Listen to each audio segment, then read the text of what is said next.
eşidəndə dizlərimin belə titrədiyi lənət qorxu evində oldum. Burada bir-birindən qorxulu oyunlar var. Mən ilk öncə morq oyununa daxil oldum. Bura o qədər qorxulu və maraqlı idi ki, oyundan heç çıxmaq da istəmirdim. Və əlavə olaraq oyunda vaxt limiti yoxdur. İstədiyiniz qədər əylənə bilərsiniz. Aktyorların performansı, içərinin dizaynı o qədər xoşuma gəldi ki, həqiqətən də bir anlıq özümü qorxulu filmdə hiss etdim.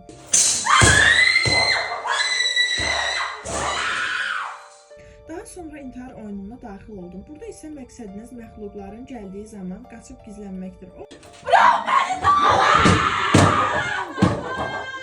Aktyorlar sizi görməyəcək. Oyunun gedişatı o qədər qorxulu idi ki, aktyorların ani çıxışları məni sözü əsl mənasında dəhşətə gətirdi. Mən buranı çox bəyəndim. Siz də dostlarınızı götürüb əyləncəli anlar yaşamaq üçün bura gələ bilərsiniz.